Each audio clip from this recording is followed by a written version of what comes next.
It wasn't an announcement. It wasn't even a conversation. It was a whisper, barely audible, heard by a single aide just beyond the doors of Clarence House. But what they overheard wasn't ordinary. It was enough to shake decades of royal trust, and suddenly, Camilla's carefully preserved silence began to unravel with devastating force. Before we go deeper into what this really means for the royal family, make sure to subscribe so you don't miss a single update. That whisper wasn't rehearsed. It wasn't calculated. It slipped out like a ghost from the past, hanging in the air long enough to catch the attention of someone who was never meant to hear it.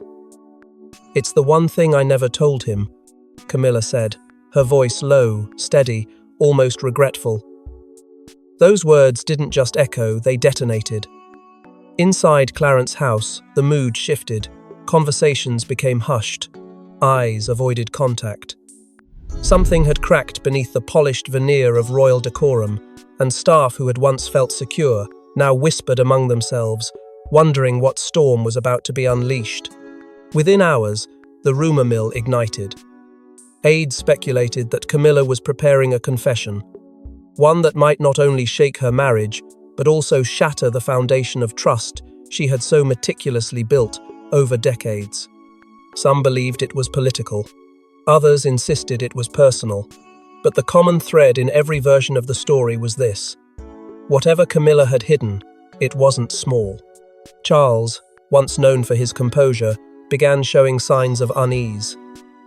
Meetings were cut short. Scheduled appearances were postponed. He became distracted, almost haunted, as if sensing that something long buried was clawing its way to the surface. Insiders close to the family were baffled.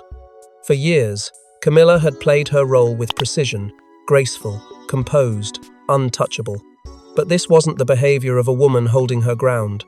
This was the unraveling of someone cornered by the weight of a truth long denied. Palace veterans whispered that this wasn't the first time a secret had threatened the monarchy's balance. But this time it felt different. This wasn't about an external threat or media scandal. This was a ticking bomb hidden in the heart of the firm itself. And that's when the questions began. What was so explosive that it had to remain buried for decades? Why now? Why risk revealing it at this stage of life, with so much at stake? The atmosphere inside Clarence House became suffocating. And though no statement had been made, everyone knew something irreversible had been set in motion. A carefully kept silence was on the verge of becoming a public reckoning. But to understand the weight of what Camilla finally revealed, we must go back to the very foundation of their relationship, where a carefully constructed lie began to take root. Long before the crown ever touched her head, Camilla made a decision, one she believed would protect her place by Charles's side. It was a private pact, sealed not with signatures, but with silence. And for over 40 years, she honored it, even if it meant carrying the secret alone. The early 1,980 seconds were a period of public chaos and private calculation. Camilla, still outside the royal fold, was living in the shadow of a monarchy that had chosen another woman for the future king.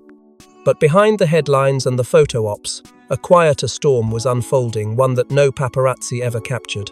According to insiders who were once part of her tight-knit circle, Camilla entered into an unspoken agreement with a close friend during this time. The nature of their bond was never fully disclosed, but it became clear to those observing from the sidelines that something had shifted dramatically.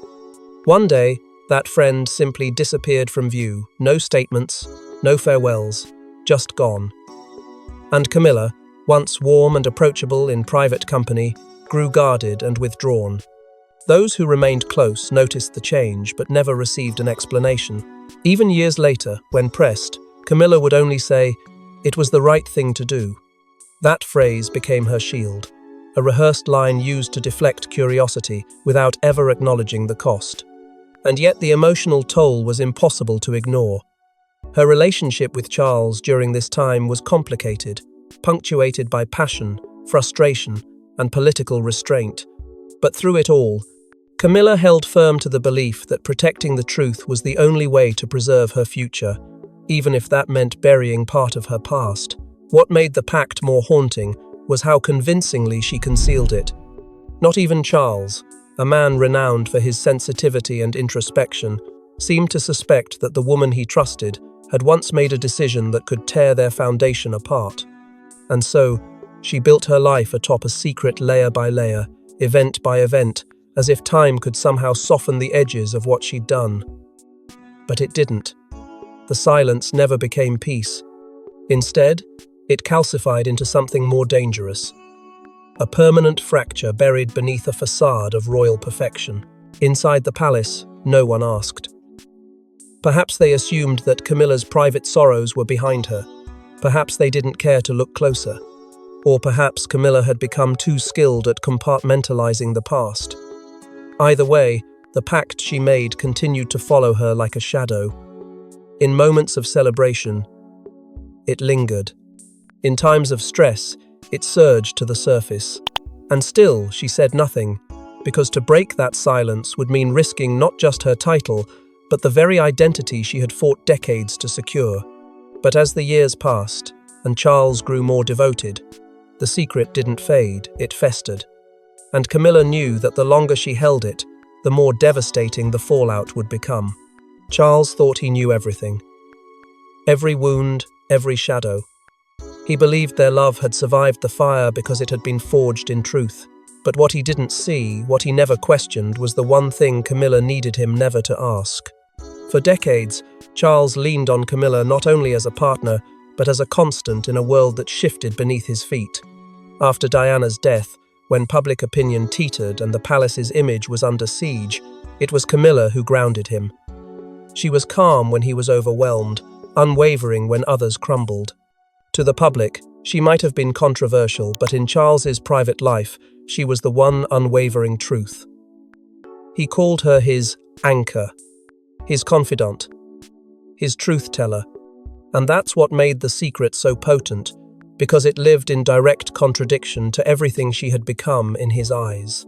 Over the years, subtle questions would arise, not from Charles himself, never from him, but from those around him.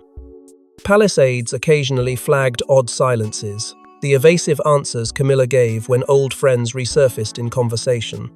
One advisor even recalled a moment when Charles brought up an old memory, only for Camilla to change the subject with sudden urgency. At the time, it seemed harmless, perhaps painful nostalgia, perhaps emotional overload. But now, in retrospect, those tiny pivots carry a weight they didn't before. Charles had always been meticulous with memory. He could recall the smallest detail of a painting, the emotional tone of a speech, the exact day a letter was received. But when it came to Camilla's past, particularly those pre-royal years, there was a blank space, a deliberate absence he never thought to examine. And that absence was no accident. Camilla had built it, protected it, because within it was a truth that didn't just threaten their love, it threatened the narrative they had worked for decades to rebuild. In private, Camilla wrote often. She found refuge in journaling, sometimes in coded language only she could decipher. But one line, reportedly found by a close staff member, stood out in its clarity. The truth would undo everything. That single sentence carried years of pain. It spoke not just to guilt, but to fear. Not just to loss, but to betrayal. And still, she stayed silent, because she believed that silence was the only thing preserving the illusion of their unbreakable bond. But illusions are fragile things, and while Charles had trusted her implicitly, that trust had unknowingly become his greatest vulnerability. The one place he never thought to look was the very place where the lie lived, a quiet, carefully buried scar that had never healed because it had never been exposed. And in the end, it wouldn't be public scandal or royal inquiry that shattered that silence. It would be something far more personal, something Camilla had tried to forget. Yet it wasn't the public or the press that forced Camilla's hand, it was something far more personal. The re-emergence of someone she never thought she'd see again. For decades, she stayed in the shadows, forgotten, erased, vanished. But when a former confidant re-entered Camilla's life, everything she had buried clawed its way back to the surface. And with her return came the undeniable proof of what Camilla had hidden. The woman didn't knock on the palace gates or arrive with media fanfare. She slipped back into London like a ghost, returning to haunt its last unfinished chapter. Decades ago, she and Camilla had been inseparable confidantes in a world of secrets, whispers, and upper-class expectations. Their bond had been forged not in luxury but in understanding, born out of the restrictions placed on women married into power.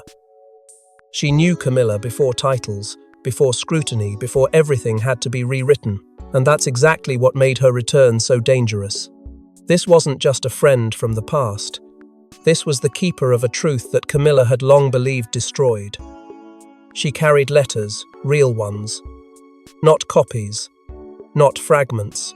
Full pages of Camilla's handwritten fears, regrets, and one pivotal admission. Alongside them, photographs no one else had seen, and a document that threatened the very foundation of Camilla's place in the monarchy. These weren't simply relics of youth, they were confessions, of choices made, of promises broken, of a truth Camilla swore would never come to light. The woman had tried silence first. For years, she had honored what was once a mutual pact, but time changed her. And whether it was bitterness, betrayal, or the weight of having guarded a secret that wasn't hers, she came with one demand: speak before I do. The ultimatum was clear. Either Camilla stepped forward and revealed the truth in her own voice, or the story would be taken from her, twisted and dragged through public fire, and the damage, once done, could never be undone. Behind palace walls, chaos unfolded in whispers. Aides rushed to verify the claims, retrieve the documents, and calculate the cost of potential exposure. Every movement had to be discreet. Every meeting scheduled in secrecy. There were no official memos, only closed doors and hushed voices. One aide later described the mood as apocalyptic in stillness, as if everyone knew the storm had arrived, but no one dared say its name. Camilla, for her part, didn't fight it. According to insiders, she requested a private meeting with the woman. Just the two of them. No guards, no assistants, no one else. And in that room, for the first time in over 4 decades, the weight of what had been silenced finally broke her. It wasn't a scream or a scandalous outburst. It was something quieter, more devastating. She wept. Not just for the secret, but for what it had cost.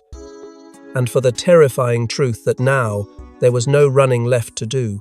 With the walls closing in, Camilla realized the truth was no longer hers to protect, and the only path forward was to confront the man she had loved through every lie. It was just the two of them. No advisors, no courtiers, just Camilla and Charles face to face. And for the first time in over 4 decades, she told him everything. Every omission, every shadow, every piece of the life she lived before he knew her. There were no scripts to follow, no royal protocols to guide them through what came next. Camilla began with a whisper, but each word carried the weight of a world she had kept locked away. She confessed that, long before her first marriage, before the public ever knew her name, she had given birth to a child. A child born in secrecy. A child given away not out of shame but out of fear. The decision, she said, had haunted her ever since, not because it was wrong, but because she had never found the courage to speak of it, not to her family, not to her first husband, and certainly never to Charles. Charles sat frozen. For a man who had endured decades of media brutality, family fractures, and personal sacrifices, this was a blow from a direction he had never anticipated. His silence said more than words ever could. The revelation didn't just surprise him, it shattered something. Something sacred. For years, Charles had viewed Camilla as the one constant in a life of chaos, the one person who never kept secrets from him. Now, that illusion crumbled in front of him. Camilla tried to explain. The child had been adopted by a family far from the aristocratic world they now inhabited. There had never been scandal, only silence. She had buried that chapter so deeply, she began to believe it would never surface. And yet, it had. Not by her choosing, but by fate's cruel insistence. She spoke of sleepless nights and the unbearable guilt of never searching, of convincing herself it was better that way. But beneath every justification was the quiet fear that Charles would see her differently. that he would recoil from her, undo the years they had fought to be together. And in many ways, she had been right, because as her voice broke under the weight of confession, Charles stood without saying a word. He stared at her with something between disbelief and devastation, and finally, with quiet fury, he asked the question that would echo for days. "Everything I gave up? For this?" He walked out before she could answer, not in rage, but in heartbreak. The kind that leaves no room for ceremony, no scripts, no statements, just silence. And in that silence, Camilla sat alone, no longer just the queen consort, but a woman stripped of every layer she had worn to protect herself. And the truth, now out in the open, didn't bring peace, it brought reckoning. But the fallout wasn't confined to their marriage. The monarchy itself began to tremble under the weight of this unspeakable truth. The palace had spent decades mastering the art of secrecy, but Camilla's revelation detonated a firewall they thought impenetrable. And what came spilling out wasn't just personal, it was institutional. For the firm, the collapse had begun. It started with whispers. But whispers are never just whispers in the palace. Staff who had long operated in the shadows began to speak, some quietly, some recklessly. One aide, described as disillusioned, hinted to a tabloid that there was more to Camilla's past than the public had ever been told. Another, anonymous and angry, fed details to a foreign publication, painting the portrait of a royal household that had been sitting on a time bomb. Within days, the narrative had exploded. Headlines branded Camilla a deceiver, a woman who had manipulated her way into power through omission, not transparency. And the public, once cautiously supportive, turned with brutal speed. Op-eds called her reign tainted. Social media erupted with speculation. Who was the child? Where were they now? Why was it hidden? Yet the damage wasn't limited to Camilla's reputation. The questions began cutting into the institution itself. In hushed circles of parliament, concern gave way to indignation. Could a queen consort, who withheld a secret of such magnitude, be trusted to uphold the values of a constitutional monarchy? Was the monarchy still an example of moral leadership, or just another family drowning in scandal? Political analysts warned of a crisis of legitimacy. For a country still recovering from royal turbulence in the post-Diana years, this felt all too familiar, but now even more destabilizing. And as the monarchy's image wavered, the center of the storm, Clarence House, became unrecognizable. Meanwhile, inside the family, silence was the most deafening response. William and Catherine offered no statement. There was no carefully drafted line of support, no appearance of unity, and that silence only added fuel to the fire. Commentators debated whether the heir to the throne was distancing himself, recalibrating his future, or simply stunned into inaction. The Queen's allies hoped for a show of loyalty, but none came. And behind closed doors, Charles was reportedly refusing all advice. He had become unreachable, consumed by betrayal and the implications it now carried for the institution he had waited his entire life to inherit. The media swarmed. Clarence House became a war zone of camera flashes, helicopters, and endless commentary. Every past mistake of Camilla's was re-examined, every photograph reinterpreted, every timeline questioned. It wasn't just her history on trial, it was the monarchy's capacity to endure revelation. And as the storm raged louder, one thing became terrifyingly clear. This was no longer a personal matter between a husband and wife.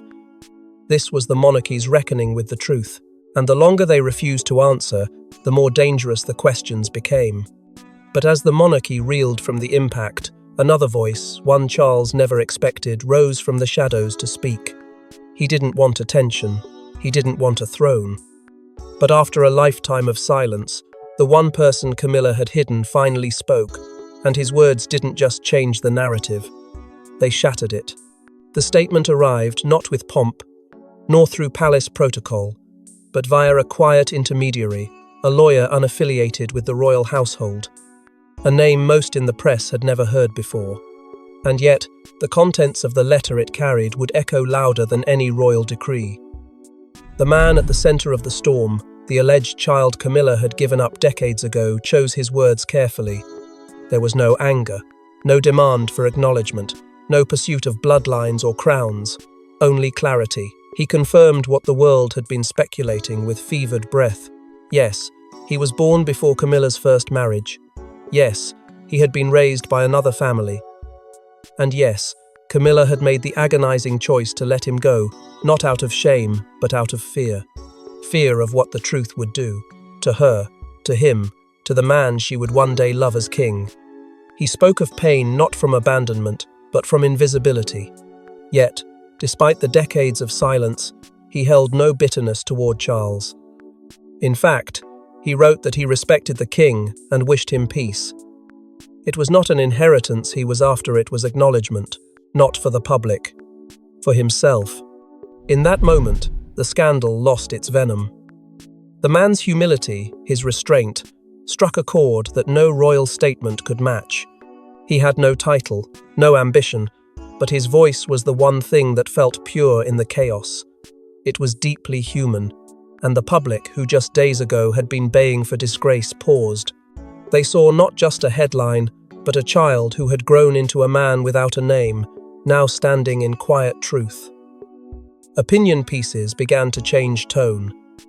Some columnists pleaded for compassion, others called for healing. Even longtime critics of the monarchy acknowledged the gravity of such a personal sacrifice. Inside palace walls, the statement reportedly left Camilla speechless. Sources close to her said she wept not from shame, but from the unbearable kindness in his words. She had expected anger, rejection, a lifetime of resentment hurled back in her face. What she got instead was grace, and that, perhaps, hurt more than condemnation ever could. Yet the nation wasn't done asking questions. If he didn't want anything, why now? Why speak? Some said it was closure. Others believed it was his final act of protection to stop the bleeding before it consumed them all. But regardless of motive, his voice became a turning point, one that forced the country to consider not just what had been hidden but what had been endured. And as his truth reverberated across newspapers, newsrooms, and households, a new wave of empathy began to swell. Not absolution, not forgetfulness, but understanding. But as emotions began to settle, the question remained, could the crown survive a deception this deep? And would Charles ever forgive the woman he once called his forever? For once, the monarch wasn't addressing the nation, he was addressing his own heart. Torn between betrayal and devotion, Charles stood at a crossroads. Protect the monarchy or protect the woman who had nearly broken it. The silence was deafening. For 72 hours, King Charles vanished from public life.